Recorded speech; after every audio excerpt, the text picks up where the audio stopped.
আমেরিকার পতনের পরে এরপরে ইসরায়েল হবে এই বিশ্বের রুলিং স্টেট, এবং সেই দেশ থেকেই দাজ্জাল বের হবে এবং সারা বিশ্ব শাসন করবে।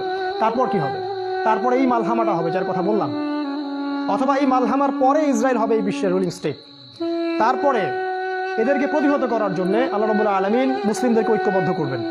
প্রত্যেকটা দেশ, প্রত্যেকটা গ্রাম, প্রতিটা জায়গায় যারা ইমানদার যুবক থাকবে, যুবকদের কথা এই জন্য বলছি তার কারণ তাদের হায়াত থাকবে ইনশাআল্লাহ, আল্লাহ চাইবে।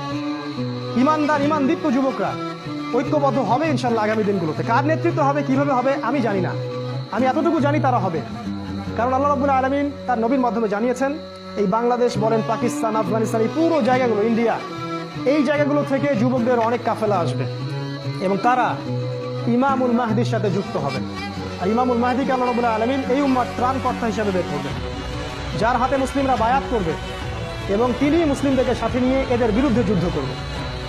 এবং এই যুদ্ধে প্রথম দিকে মুসলিমরা অনেক পরাজিত অবস্থায় থাকবে, অনেক মুসলিম মারা যাবে। আল্লাহ রাসূল বলেছেন 3 ভাগের 1 ভাগ মুসলিমই শহীদ হয়ে যাবে। আমরা দোয়া করি ওদের একজন যেন আমরা হতে পারি।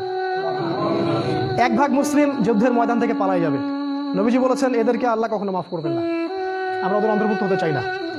আমাদের নবীজি বলেছেন 2 ভাগ মুসলিম বাকি থাকবে, অল্প কিছু মুসলিম, আল্লাহ ভালো জানেন, অল্প কিছু মুসলিম, এই মুসলিমদের হাতে আল্লাহ পাক বিজয় দান করবেন এবং ওই পশ্চিমা সভ্যতার পতন ঘটবে। আমেরিকা বলে কোনো কান্ট্রি পৃথিবীতে থাকবে না, ইসরায়েল ধ্বংস হবে, এই পুরো ব্রিটেন পশ্চিমা সভ্যতা ধ্বংস হয়ে যাবে, পৃথিবীর আয়তন কমে আসবে, টেকনোলজিগুলোও চলে যাবে, মানুষ আবার ওই ঘোড়া, ওই ঢাল, ওই তলোয়ারের যুগে ফিরে যাবে, ঠিক আগের যুগে।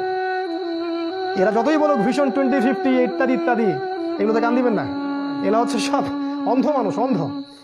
এদের কাছে কোরআন সুন্নাহর জ্ঞান নাই, আমাদের কাছে চূড়ান্ত জ্ঞান আছে।